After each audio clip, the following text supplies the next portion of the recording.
여러분은 불과 3년 전만 해도 중국산 전기차와 배터리가 전 세계를 집어삼킬 것이라는 공포 섞인 전망을 기억하실 겁니다. 중국의 저가 물량 공세에 유럽의 자동차 산업은 끝났다고 떠들어대던 전문가들이 얼마나 많았습니까? 하지만 지금 당장 눈을 크게 뜨고 현실을 직시하시기 바랍니다.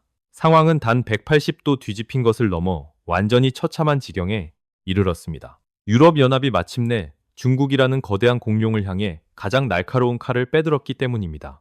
이것은 단순한 무역 제재나 관세 전쟁 수준이 아닙니다. 그동안 유럽 시장에서 기생하며 몸집을 불려온 중국산 기술 기업들에 대한 영구적인 퇴출 명령이자 사형 선고나 다름없습니다. 여러분은 혹시 최근 유럽 항구에 쌓여 있는 수십만 대의 중국산 전기차 재고가 녹슬어가고 있다는 뉴스를 보셨습니까? 혹은 화웨이를 비롯한 중국 통신 장비들이 유럽의 오지 네트워크에서 강제로 뜯겨나가는 장면을 목격하셨습니까? 이것이 바로 지금 벌어지고 있는 실시간 경제 전쟁의 참혹한 현장입니다. 도대체 왜 유럽은 수십 년간 유지해온 자유무역의 기조를 깨고 중국을 향해 이토록 잔혹한 결단을 내린 것일까요? 표면적으로는 공정 경쟁을 이야기하지만 그 이면에는 중국, 공산당의 불법 보조금과 데이터 탈취에 대한 유럽 지도부의 극심한 분노와 공포가 깔려 있습니다. 그동안 싼 맛에 중국산 기술을 써주던 시대는 오늘부로 완전히 종말을 고했습니다. 이제 우리는 중국산 기술 기업들이 겪게 될 처참한 몰락과 그로 인해 발생할 천문학적인 경제적 손실을 목격하게 될 것입니다. 2024년을 기점으로 유럽 시장에서 중국 기업들의 매출은 수직 낙하하고 있으며 주가는 반토막을 넘어 휴지 조각이 되어가고 있습니다. 만약 여러분이 아직도 중국의 기술 굴기를 믿고 관련 주식이나 펀드에 투자하고 있다면 지금 즉시 계좌를 열어보셔야 합니다. 당신의 자산이 피를 흘리며 죽어가고 있을지도 모르기 때문입니다. 오늘 저는 유럽이 중국 기술을 어떻게 질식시키고 있는지, 그리고 이 과정에서 중국 경제가 겪게 될 파멸적인 시나리오를 아주 구체적인 데이터와 함께 낱낱이 파헤쳐 드릴 것입니다. 준비되셨습니까? 현재 유럽의 경제 기류는 단순한 견제를 넘어 중국을 고립시키기 위한 거대한 포위망을 형성하고 있습니다. 유럽연합 집행위원회가 최근 발표한 경제안보 전략을 보면 중국에 대한 의존도를 낮추는 것이 최우선 과제로 설정되어 있다는 것을 알 수 있습니다. 첫 번째이자 가장 강력한 신호는 바로 중국산 전기차에 대한 징벌적 관세 부과입니다.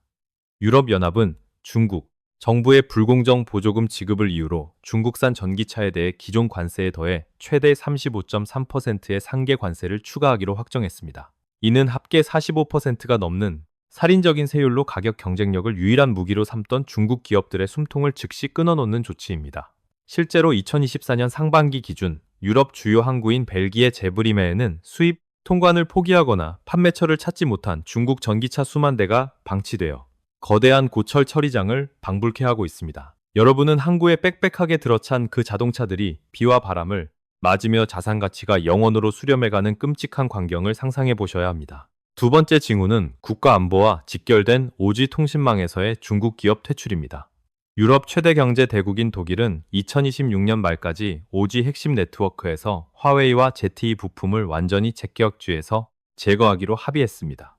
이미 설치된 장비조차 모두 뜯어내라는 이 명령은 중국 기술 기업에 대한 신뢰가 바닥을 쳤음을 보여줍니다. 이 교체 작업에만 수억 유로가 소요됨에도 불구하고 독일이 이런 결정을 내린 것은 중국의 스파이 행위에 대한 공포가 임계점을 넘었기 때문입니다. 이로 인해 중국 통신장비 기업들이 입게 될 매출 손실은 연간 수조 원에 달할 것으로 추산됩니다. 세 번째 징후는 공급망 실사법과 탄소 국경 조정 제도의 본격적인 가동입니다. 유럽은 이제 제품의 생산 과정에서 인권 침해나 과도한 탄소 배출이 있었는지를 현미경처럼 들여다보고 있습니다. 석탄 발전에 의존하고 노동인권을 무시하는 중국의 제조 방식으로는 더 이상 유럽의 문턱을 넘을 수 없습니다. 특히 태양광 패널과 배터리 분야에서 중국산 제품이 신장 위구르 지역의 강제 노동과 연관되어 있다는 조사가 쏟아지면서 유럽 바이어들은 중국과의 계약을 줄줄이 파기하고 있습니다. 중국 내부의 반응은 어떻습니까? 겉으로는 보복을 외치고 있지만 실제로는 공포에 질려 있습니다. 중국 상무부의 데이터에 따르면 대유럽 수출 증가율은 이미 마이너스로 돌아섰으며 이는 중국 경제 성장률을 갉아먹는 가장 큰 요인이 되고 있습니다. 이 모든 데이터가 가리키는 방향은 단 하나, 바로 중국 제조업의 고립과 붕괴입니다. 여기 한 명의 전형적인 인물이 있습니다.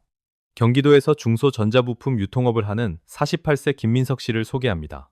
그는 스스로를 글로벌 경제 흐름을 꿰뚫고 있다고 자부하는 소위 깨어있는 투자자입니다. 겉으로 보기에 그의 자산은 아파트와 공장을 포함해 약 30억 원에 달하지만 그 속을 들여다보면 실상은 위태롭기 짝이 없습니다. 자산의 절반인 15억 원이 은행 빚이며 그는 매달 갚아야 할 이자만으로도 숨이 턱턱 막히는 상황입니다. 그런데 김민석 씨는 2년 전 자신의 인생을 송두리째 뒤흔들 치명적인 도박을 감행했습니다. 안전하던 미국 배당주를 모두 팔아치우고 거기에 신용대출 5억 원까지 끌어와 총 12억 원이라는 거금을 홍콩 증시에 상장된 중국 전기차와 배터리 대장주에 몽땅 쏟아부은 것입니다. 도대체 왜 이런 무모한 짓을 저질렀을까요? 그의 머릿속에는 오직 중국 필승론이라는 잘못된 확신이 종교처럼 자리 잡고 있었기 때문입니다. 그는 입버릇처럼 말했습니다. 유럽은 이제 늙은이들의 박물관일 뿐이다. 벤츠나 BMW 같은 독일 차는 이제 끝났다. 가성비 좋은 중국 전기차가 유럽을 제패하는 건 시간 문제다. 그는 중국 공산당이 발표하는 조작된 성장률과 장밋빛 전망을 성경처럼 믿었습니다. 유럽연합이 중국산 제품에 대해 조사를 시작했다는 뉴스가 나왔을 때도 그는 코웃음을 쳤습니다. 저건 다 쇼다. 유럽 놈들은 중국 배터리 없으면 1년도 못 버티고 굴복할 것이다. 그는 지정학적 리스크를 겁쟁이들의 변명이라 치부하며 자신의 탐욕을 합리화했습니다. 그는 중국 기업들이 기술력이 좋아서가 아니라 공산당의 불법 보조금으로 덤핑을 하고 있다는 본질적인 사실을 철저히 외면했습니다. 기업의 이익이 실력이 아닌 정치 논리에 의해 결정된다는 리스크를 계산에 넣지 않은 것입니다. 지금 이 순간에도 김민석 씨의 계좌 수익률은 마이너스 40%를 찍고 있습니다. 하지만 그는 여전히 정신을 차리지 못하고 이것을 저가 매수의 기회라며 대출을 더 받아 물타기를 시도하고 있습니다. 유럽이 빼든 칼이 협상용 제스처가 아니라 중국의 목을 치기 위한 처형 도구라는 사실을 꿈에도 모른 채 그는 낭떠러지 끝에서 춤을 추고 있는 것입니다. 과연 그의 맹목적인 믿음은 어떤 결말을 맞이하게 될까요? 이제 김민석 씨의 인생이 어떻게 처참하게 무너져 내리는지 시뮬레이션을 통해 미래를 앞당겨 보겠습니다. 다가오는 1월 유럽연합의 45% 관세 폭탄이 실제 현장에서 집행되기 시작하는 그날이 바로 비극의 서막입니다. 아침 9시 주식시장이 열리자마자 김민석 씨의 스마트폰은 붉은색 경고 알림으로 뒤덮입니다. 뉴스에서는 중국 1위 전기차 업체가 유럽 지사를 전면 폐쇄하고 직원 5,000명을 해고한다는 속보가 쏟아집니다. 그날 하루에만 김민석 씨가 보유한 중국 주식은 하한가로 직행하며 자산의 30%가 순식간에 증발합니다. 점심시간 무렵 증권사 직원의 다급한 목소리가 들려옵니다. 사장님, 담보 비율이 미달되었습니다. 오늘 안으로 2억 원을 더 입금하지 않으시면 내일 시초가에 반대 매매가 나갑니다. 계좌가 강제로 청산당할 위기입니다. 그는 손을 벌벌 떨며 공장 운영 자금과 직원들 월급 줄 돈까지 긁어모아 추가 증거금을 납입합니다. 이것은 투자가 아니라 자살 행위지만 그는 아직도 중국 정부가 대규모 부양책을 쓸 것이라는 망상에 빠져 있습니다. 계절이 바뀌어 6월이 되자 상황은 생지옥으로 변합니다. 유럽 항구에 방치된 수만 대의 중국산 전기차 재고가 고철로 처리되는 영상이 유튜브에 퍼지며 브랜드 가치는 바닥을 뚫고 지하로 추락합니다. 엎친 데 덮친 격으로 중국 배터리 업체의 분식 회계 스캔들까지 터지며 주가는 고점 대비 80% 하락해 사실상 휴지 조각이 됩니다. 거래 정지가 풀릴 기미조차 보이지 않아 팔고 싶어도 팔 수 없는 감옥에 갇힌 꼴입니다.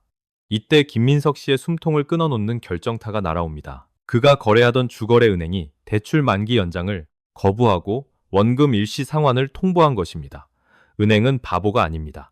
김민석 씨의 신용 상태와 담보 가치가 중국발 리스크로 인해 썩어가고 있다는 것을 이미 간파했습니다.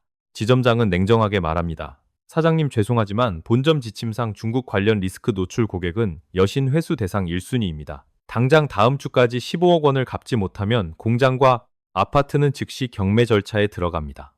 그날 밤 이 사실을 알게 된 아내는 아이들을 데리고 집을 나가버리고 텅 빈 거실에는 김민석 씨의 절규만이 메아리칩니다. 그로부터 3년 후 김민석 씨는 어디에 있을까요? 그는 더 이상 번듯한 중소기업 사장님이 아닙니다. 평생을 바쳐 일군 공장은 법원 경매장에서 감정가의 절반도 안 되는 헐값에 낯선 사람의 손으로 넘어갔습니다. 공장을 지키려던 마지막 발악으로 사채까지 끌어다 쓴 탓에 빚쟁이들에게 쫓기는 신세가 되었습니다. 현재 그는 보증금 500만 원짜리 곰팡이 핀 반지하 월세방에서 소주병을 굴리며 멍하니 텔레비전을 바라보고 있습니다. 화면 속에서는 유럽 자동차 기업들이 중국 기술을 완전히 배제하고 독자적인 생태계를 구축해 사상 최대 실적을 갱신했다는 뉴스가 흘러나옵니다. 그리고 화면 하단 자막으로 그가 목숨 걸고 투자했던 중국 기업이 홍콩 증시에서 최종 상장 폐지되었다는 한 줄짜리 속보가 무심하게 지나갑니다. 그는 그제야 피를 토하는 심정으로 바닥을 치며 오열합니다. 내가 미쳤지. 전 세계가 중국을 손절할 때 왜 나만 그 썩은 동아줄을 잡고 있었을까? 중국이 세계를 지배할 것이라는 거짓 선동에 속아 내 모든 것을 불태워버렸구나. 그의 뼈저린 후회는 허공으로 흩어질 뿐 이미 잿더미가 된 인생을 되돌릴 방법은 전 우주 어디에도 없습니다. 이것이 단지 소설 속 이야기 같습니까? 지금 당신의 포트폴리오 속에 숨어있는 중국이라는 시한폭탄을 제거하지 않는다면 3년 뒤 이 비참한 독백의 주인공은 바로 당신이 될 것입니다. 자, 이제 감정을 배제하고 냉혹한 계산기를 두들겨 볼 시간입니다. 김민석 씨가 그토록 맹신했던 대륙의 기적이 과연 얼마짜리 청구서가 되어 돌아왔는지 이론 단위까지 정확하게 정산해드리겠습니다. 그가 중국 전기차와 배터리 주식에 쏟아부은 총알은 자기 자본 7억 원과 연 6% 고금리 신용대출 5억 원을 합쳐 총 12억 원이었습니다. 3년이라는 시간이 지난 후 상장 폐지와 함께 이 12억 원의 주식 가치는 정확히 0원이 되었습니다. 회수율 0%. 이것은 단순한 손실이 아닌 전액 소각입니다. 하지만 진짜 지옥은 여기서부터입니다. 주식은 증발했지만 은행 빚 5억 원은 좀비처럼 살아남아 매달 그를 괴롭혔습니다. 그가 3년간 갚아야 했던 이자만 계산해도 연간 3천만 원, 총 9천만 원이라는 거금이 허공으로 사라졌습니다. 원금 손실의 이자 비용, 그리고 경매로 넘어간 자산의 헐값 매각 손실까지 합치면 김민석 씨의 경제적 성적표는 마이너스 15억 원에 육박합니다.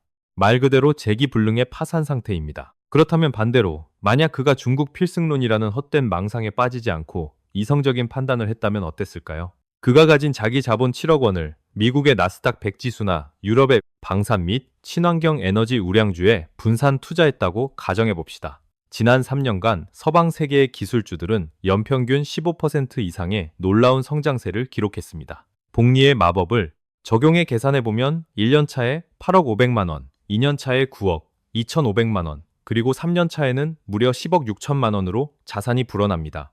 빚을 내서 마음 졸일 필요도 없었고 밤마다 폭락하는 중국 증시를 보며 식은땀을 흘릴 이유도 없었습니다. 그저 자유민주주의 진영의 건전한 시장에 자본을 태워놓고 편안하게 잠을 잤다면 그는 지금쯤 10억 자산가가 되어 여유로운 노후를 설계하고 있었을 것입니다.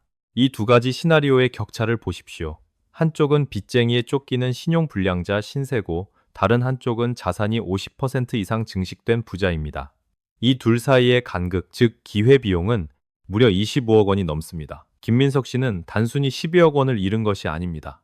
그는 잘못된 선택 한 번으로 서울 강남의 아파트 한 채 값, 그리고 평생을 일해도 모으기 힘든 막대한 부를 스스로 걷어차버린 것입니다. 이것이 바로 시장이 알려주는 잔혹한 진리입니다. 리스크 관리를 무시하고 정치적 논리로 움직이는 독재 국가의 기업에 투자하는 것은 투자가 아니라 돈을 분쇄기에 갈아 넣는 행위입니다. 여러분은 지금 25억 원이라는 기회비용을 잃을 준비가 되셨습니까? 아니면 지금이라도 늦지 않았음을 깨닫고 방향을 트시겠습니까? 숫자는 거짓말을 하지 않습니다. 이 처참한 마이너스 수익률이 바로 당신의 미래가 될 수 있음을 명심하십시오. 자, 이제 운명의 갈림길에선 여러분에게 마지막 질문을 던지겠습니다. 여기 두 개의 버튼이 있습니다. 빨간 버튼을 누르면 김민석 씨처럼 중국이라는 가라앉는 배와 함께 수장되어 평생을 빚더미 속에서 후회하며 살게 됩니다. 반면 파란 버튼을 누르면 냉철한 이성으로 현실을 직시하고 자산을 지켜내어 3년 뒤 웃으면서 승자의 자리에 서게 됩니다. 여러분은 과연 어떤 버튼을 누르시겠습니까? 답은 이미 정해져 있습니다. 아직도 중국의 저가 공세가 영원할 것이라는 환상에 젖어 있다면 지금 당장 그 꿈에서 깨어나십시오.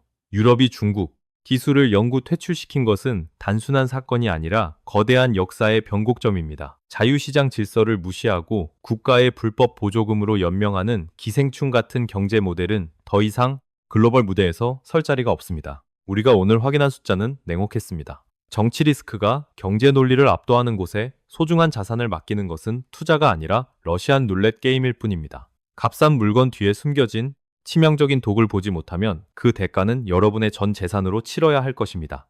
세상은 변했습니다. 맹목적인 믿음이 아니라 팩트와 데이터를 기반으로 움직이는 사람만이 살아남는 잔인한 시대입니다. 저는 여러분이 김민석 씨와 같은 비극의 주인공이 되지 않기를 간절히 바랍니다.